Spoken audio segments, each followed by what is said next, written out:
Guys, स्वागत है आपका सक्सेस अपनेक्स्ट यूट्यूब चैनल पर और 5000 plus mechanical engineering objective questions की सीरीज़ में हम पहुंच गए हैं इंजीनियरिंग मैकेनिक्स के 8वें लेक्चर पे। ऑलरेडी हम प्रोडक्शन इंजीनियरिंग का टॉपिक निपटा चुके हैं, फ्लूइड मैकेनिक्स निपटा चुके हैं। इंजीनियरिंग मैकेनिक्स कंटिन्यू है, थ्योरी ऑफ मशीन भी हम कवर कर रहे हैं।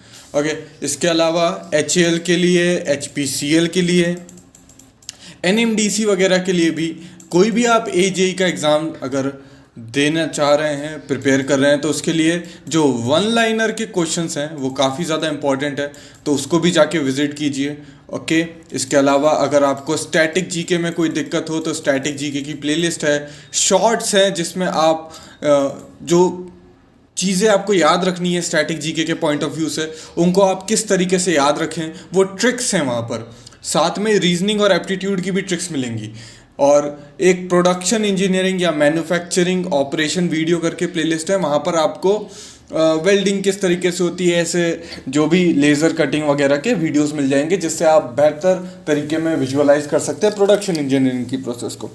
तो प्लेलिस्ट को ज़रूर से विजिट कीजिए। इसके अलावा बॉयलर्स पे और बॉयलर पे, इसके अलावा एलॉयज़ के बारे में मैं कुछ मिसलिनियस मैकेनिकल इंजीनियरिंग टॉपिक पे वीडियो बना चुका हूँ, उसको भी आप प्लेलिस्ट में विजिट कीजिए। तो कुल मिला के प्लेलिस्ट को विजिट कीजिए, बहुत सारी अच्छी नॉलेजेबल चीज़ें आपको देखने को मिलेंगी।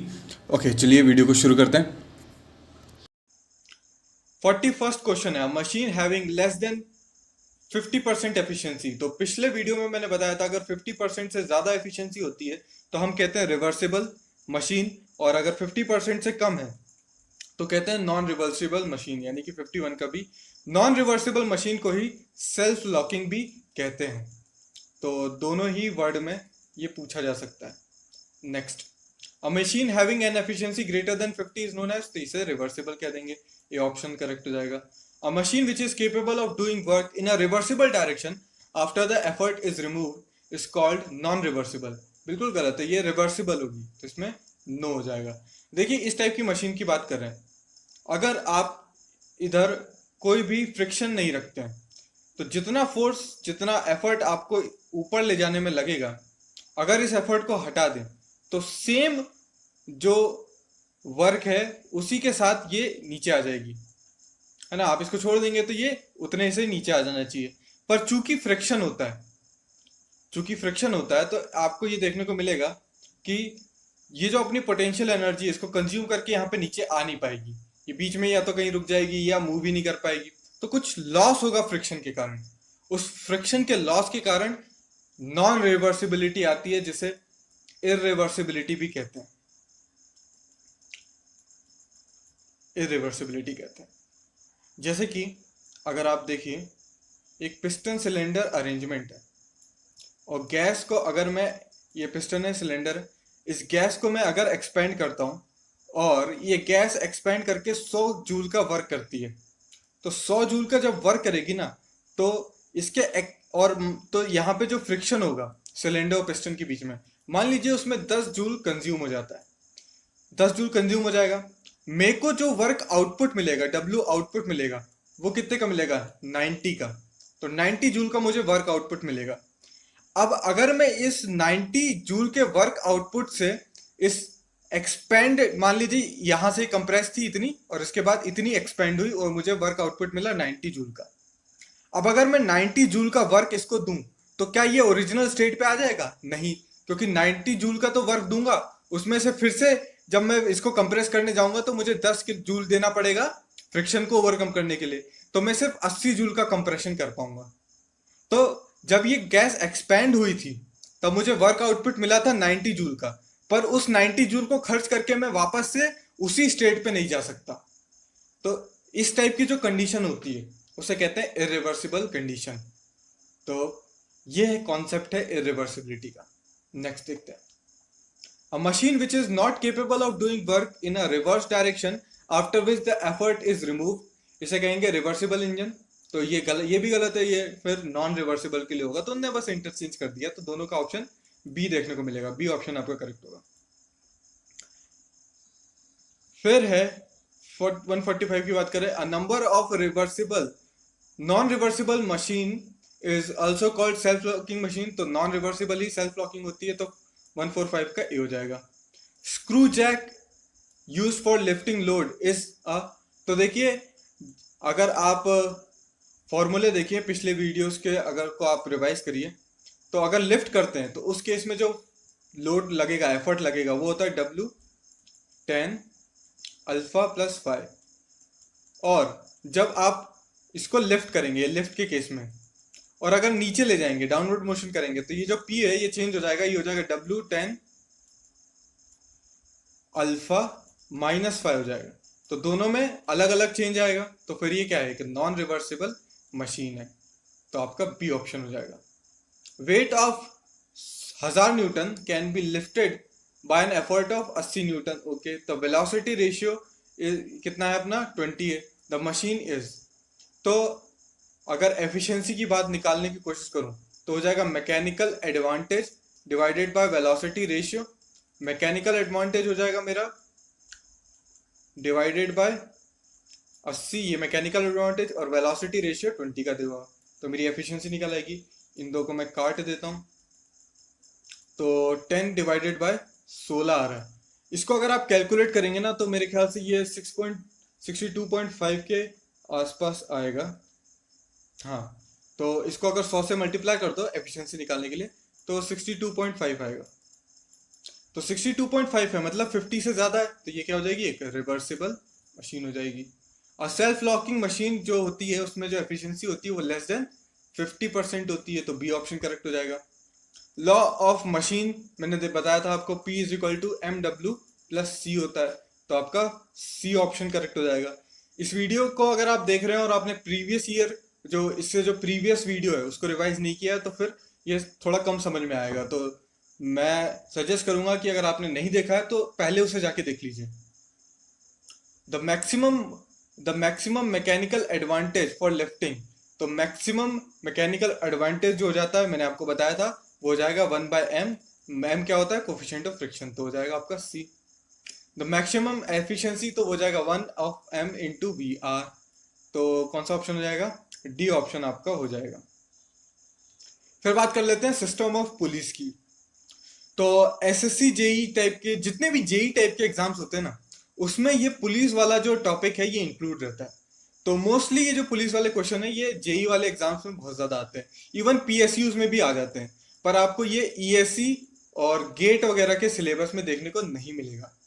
तो काफी लोग जो ESC और गेट की प्रिपरेशन करते हैं उनका ये टॉपिक छूट जाता है। तो फिर यहाँ पे ज्यादा कुछ नहीं है, बस 2-3 फॉर्मूलेज है जिनको याद रखना है। अब अगर आपसे बोले फर्स्ट सिस्टम ऑफ पुली है, तो जो वेलोसिटी रेशियो का जो फॉर्मूला होगा वो होगा 2⁴n।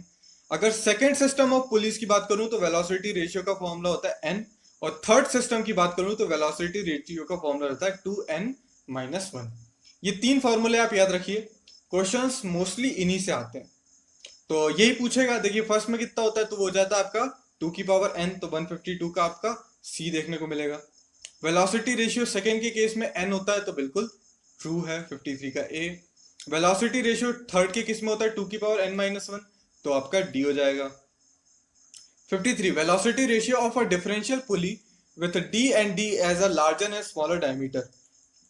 वेलोसिटी रेशियो मोस्टली आपको देखने को मिलेगा 1 से ज्यादा, 1 से ज्यादा आपने को देखने को मिलता है, और जो D ऑप्शन है आपका यहाँ पे करेक्ट ऑप्शन होगा। ये फॉर्मूला भी आपको याद रखना है। Which of the following statement is wrong? A force acting in opposite direction of the motion of a body is called force of friction। देखिए वैसे ये स्टेटमेंट गलत है, पर और भी पढ़ लेते हैं क्योंकि थोड़ा एम्बिगियस क्वेश्चन है। देखिए, the ratio of limiting friction to the normal friction is called as coefficient of friction, तो ये सही है। A machine whose efficiency is 100% is known as ideal machine. The velocity ratio of machine is the ratio of load lifted to the effort applied। ये question तो सरासर गलत है। ये जो फॉर्मूला है ये है मैकेनिकल एडवांटेज का, यहाँ पे डेफिनेशन दी हुई है वेलोसिटी रेशियो में, तो ये सबसे ज्यादा गलत है। वैसे इस बुक में इस स्टेटमेंट को सही माना है, पर मैं इस स्टेटमेंट को सही नहीं मानता, और उसका एक्सप्लेनेशन मैंने आपको दिया भी है। मैं एक बार फिर से बताता हूँ। इसमें बोल रहा है कि force acting on the opposite direction of the motion is called friction force.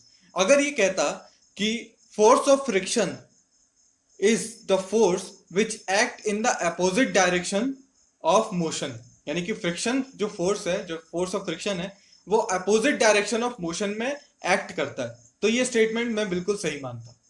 पर ऐसा फोर्स जो अपोजिट डायरेक्शन ऑफ मोशन में एक्ट करता है उसे आप फोर्स ऑफ फ्रिक्शन कहें, ये थोड़ा गलत हो जाएगा।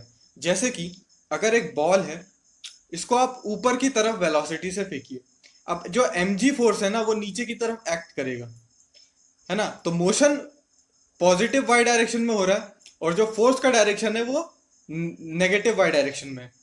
इसकी वजह से इसका होगा रिटार्डेशन। ओके, बहुत अच्छी बात है। पर इसको हम फोर्स ऑफ फ्रिक्शन नहीं कहते, इसे फोर्स ड्यू टू ग्रेविटी ही कहेंगे।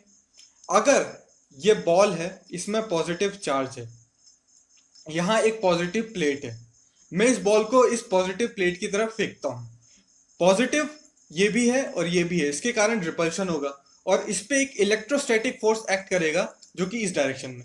जब वेलोसिटी यहाँ पे है तो मोशन भी ऊपर की तरफ है और जो फोर्स लग रहा है वो नीचे की तरफ लग रहा है। तो फोर्स जो है वो मोशन के अपोजिट डायरेक्शन में लग रहा है।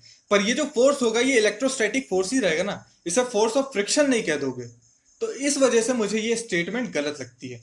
अब आपको मैंने एक्सप्लेनेशन भी दे रखा है, तो आप खुद ही डिसाइड करिए कि इसका क्या आंसर होना चाहिए। मेरे ख्याल से तो ये स्टेटमेंट गलत है, तो इसमें डी ऑप्शन जो होगा फिलहाल आपका करेक्ट ऑप्शन होगा। 57 की बात करें, velocity ratio of the first system of pulley is 4, मतलब जो नंबर ऑफ पुलीज हैं वो 4 हैं, तो वेलोसिटी रेशियो आपको बताना है। 4 पुली के साथ तो 2 टू द पावर 4 यानी कि 16, ये हो जाएगा आपका सी, 157 का सी। फिर देखते हैं ये moment of inertia of a circular section about diameter D, तो वो हो जाता है आपका सी, ए का हो जाएगा सी पाई बाय 64 डी की power 4। Efficiency of screw jack मैंने पिछली वीडियोस में बताया आपको, वो हो जाएगा A 1 minus sine five upon 1 plus sine five. Maximum efficiency, sorry इसमें देखिए ध्यान से, efficiency of the screw jack अगर पूछे तो वो हो जाएगा E 10 five upon 10 alpha, 10 alpha upon 10 alpha plus 5, E हो जाएगा। अगर मैक्सिमम वर्ड यूज करे तो आपका हो जाएगा A 1 minus sine five upon 1 plus sine five. तो ध्यान रखिए, अगर एफिशिएंसी पूछेगा तो आपको ई बताना है और मैक्सिमम एफिशिएंसी पूछेगा तो आपको साइन वाला फॉर्मूला बताना है। मैक्सिमम मैकेनिकल एडवांटेज तो हमने अभी देखा, वो हो जाता है आपका बी यानी कि 1 बाय एम, तो यहाँ पे बी आ जाएगा। और maximum efficiency of the lifting machine वो हो जाती है आपका डी यानी कि 1 upon M into V R. तो इस तरीके से ये आप देख सकते हैं कि ये वीडियो जो ये सारे क्वेश्चन है यहाँ पे सॉल्व होता है। If the number of the pulley in the system is equal to the velocity ratio then the system of pulleys. देखिए वेलोसिटी रेशियो फर्स्ट वाले में होता है 2 to the power n, second वाले में होता है n, तीसरे वाले में होता है 2 की power n minus 1।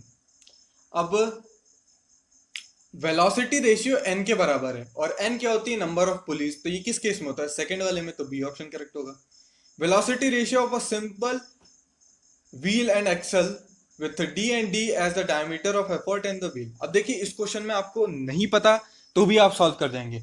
Velocity ratio जो होता है वो डिस्टेंस का रेशियो होता है। रेशियो क्या होता है, सिमिलर चीजों का रेशियो। रेशियो होता है डायमेंशनलेस, और डी जो दोनों डी है यहाँ पे ये डायमीटर है, ये मतलब ये मीटर में इनकी डायमेंशन है, लेंथ इनका डायमेंशन है। यहां से आप निकालेंगे तो इसका डायमेंशन आएगा मीटर, इस सेकंड वाले का भी मीटर, थर्ड वाले का मीटर स्क्वायर, और फोर्थ वाला निकालेंगे तो आएगा डायमेंशन 0, एल की पावर 0, इसकी कोई यूनिट नहीं होगी। तो आपका इस तरीके से आप देख सकते हैं। इसके अलावा फॉर्मूला भी याद रख सकते हैं, 160 का डी होगा। तो आशा करता हूं आपको वीडियो पसंद आया होगा। वीडियो पसंद आया तो इसे लाइक कर दीजिए। कुछ लोग बोल रहे थे कि सर वीडियोस की लेंथ बढ़ा दी जाए, तो एक्चुअली क्या है कि देख ही सकते हैं आप कि मैं पीडीएफ को डायरेक्टली यूज नहीं कर रहा हूँ आपके लिए, इसको बढ़िया से टाइप करके ला रहा हूँ, अच्छे से प्रेजेंट कर रहा हूँ, तो थोड़ा टाइम लग रहा है दोस्तों इस वीडियो को बनाने में। पर मैं कोशिश करूंगा कि वीडियो की जो रेट है उसको मैं रैंप अप करूं और आपके लिए ज़्यादा से ज़्यादा वीडियो लाऊं। इसके लिए आप वीडियो को लाइक कीजिए और थोड़ा मोटिवेशन मिले मुझे भी, ताकि मैं और ज़्यादा वीडियोस आपके लिए ला सकूं। अपने दोस्तों में शेयर कीजिए, चैनल को सब्सक्राइब कर लीजिए, बेल आइकन को प्रेस कर लीजिए, और मिलते हैं नेक्स्ट वीडियो में। Thanks for watching.